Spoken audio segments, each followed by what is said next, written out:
What if I told you that a husband can spend 20 years building his marriage, only to spend 20 careless words damaging the trust it took decades to earn? Think about that. A home is not destroyed overnight. It is worn down conversation by conversation, sarcastic remark by sarcastic mark, raised voice by raised voice, silent treatment by silent treatment. Every marriage is shaped by thousands of ordinary moments that seem insignificant when they happen, yet those moments become habits, habits become patterns, and patterns become the emotional climate of a home. Many men believe that conflict, it begins when harsh words are exchanged, but it doesn't. Conflict begins much earlier. It begins the moment a husband loses control of himself.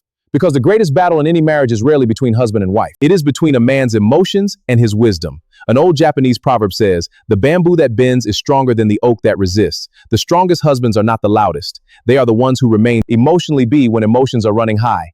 That is the first timeless law of a successful marriage. Master yourself before you try to master the conversation. Greetings to all Guild members.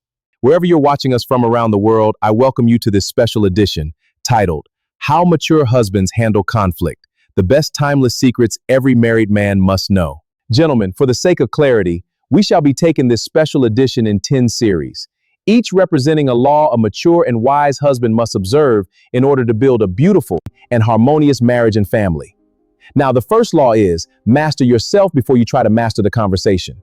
And the first point to consider under this law is why this law matters. Every husband will surely face conflict one way or the other, no exceptions. Differences in personality, financial pressure, parenting decisions, career changes, in-laws, household responsibilities, intimacy, unexpected disappointments.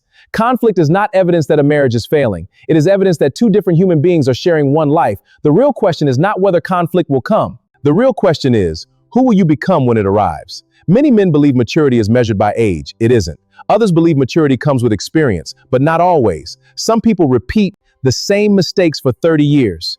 True maturity is measured by one thing: your ability to remain wise when emotions tempt you to become foolish. As an old African proverb wisely teaches, however long the night, the dawn will break. Every disagreement eventually passes, but the words spoken during that disagreement can remain in a marriage for years. As a second point of note, let's look at what science tells us.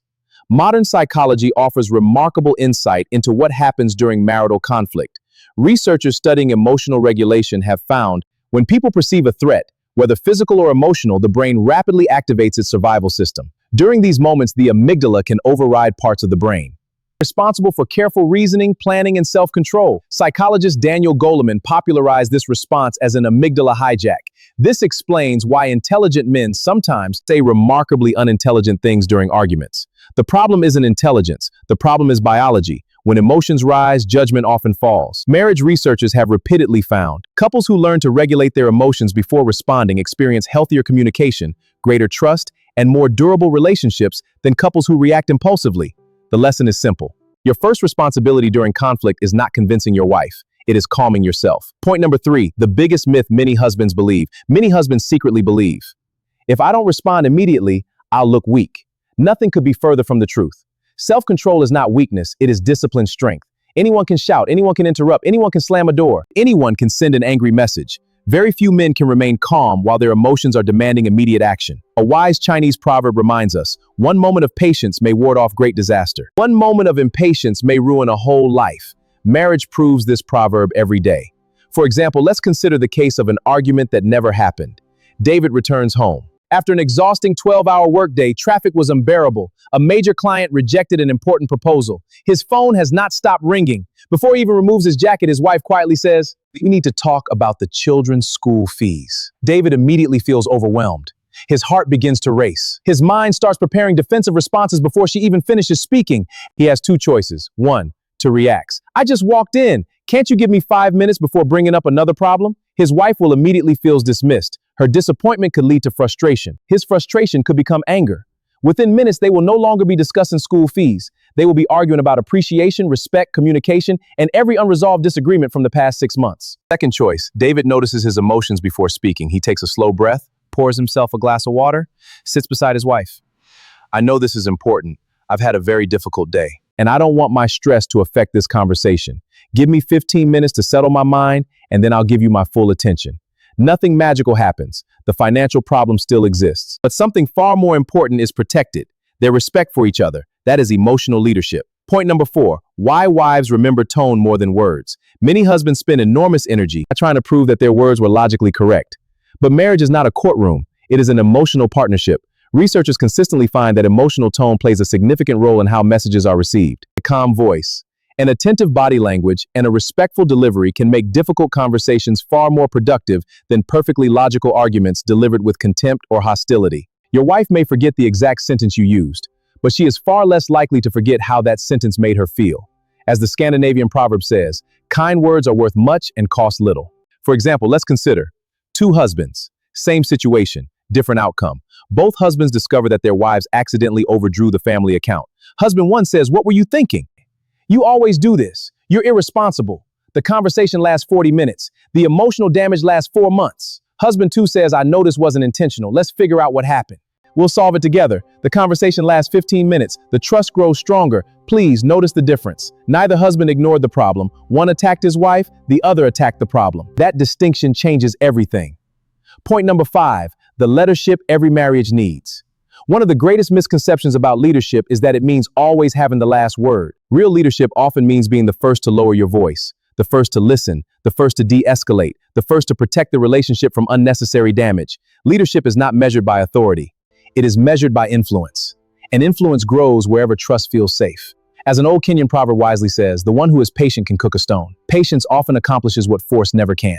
On a 6th point of note, let's look at the practical habits every husband should develop. Mastering yourself during conflict is a skill that can be strengthened through intentional practice. Consider adopting these habits. Never respond when you are extremely angry, exhausted, or overwhelmed. Give yourself time to think clearly. If emotions become too intense, respectfully ask for a short break. And agree on a time to continue the conversation. Slow your breathing before speaking.